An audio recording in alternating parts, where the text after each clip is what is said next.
केपी शर्मा ओली प्रधानमन्त्रीले त्यो उद्योगको उद्घाटन गर्नुभएको छ रिबन काटेर।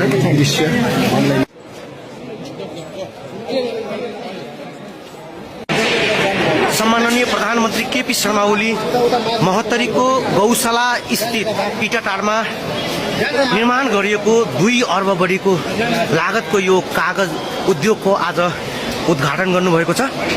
यो कार्यक्रममा श्रम मन्त्री सरसिंह भण्डारी, यस क्षेत्रका प्रतिनिधि सभा सदस्य लक्ष्मी महतो, मध्य प्रदेशका मुख्यमन्त्री सतीश कुमार सिंह हुनुहुन्छ।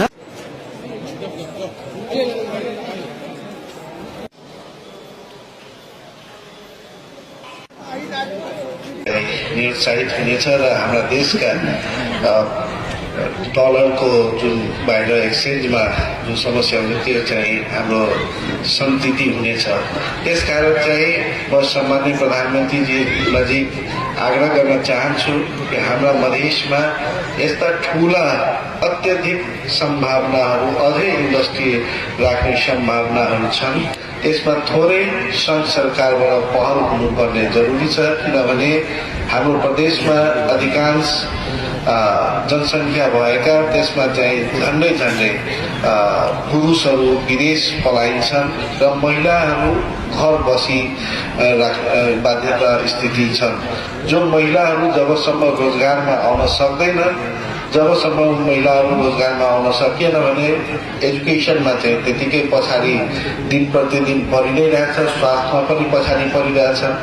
त्यसकारण चाहिँ रोजगारमा आयो भने आर्थिक रूपमा पनि अझै सम्पन्न हुन्छ र एक्स्ट्रा जुन घरमा बसी जुन एक्स्ट्रा युजलेस टाइम बिताइराख्नु परिरहेछ महिलाहरूलाई, त्यस्ता महिलाहरूलाई यस्ता इन्डस्ट्रीहरूमा हामीले जोड्न पायौँ भने ती खाडी मुल्क जो कि 20 वर्ष अगाडि 25 वर्ष अगाडि केही थिएन खाडी मुल्क, आज वर्ल्डको इकोनोमिक त्यहाँ चाहिँ केन्द्रीकृत भइरहेछ। त्यसकारण चाहिँ हाम्रा इतिहास गवाह छ कि अधिकांश आजका विकसित मुलुकहरू हामीभन्दा अविकसित मुलुकहरूको सूचीमा आजभन्दा 100 साल 50 साल 150 साल पहिला थिए, तर आज हामी अविकसित बिस्तारै भइरहेछ। त्यसकारण चाहिँ हाम्रो पनि अब यो चेन्जेस, इकोनोमिकली चेन्जेसमा इन्डस्ट्रीको ठुलो योगदान हुन्छ। त्यो इन्डस्ट्रीमा योगदानको लागि ठुला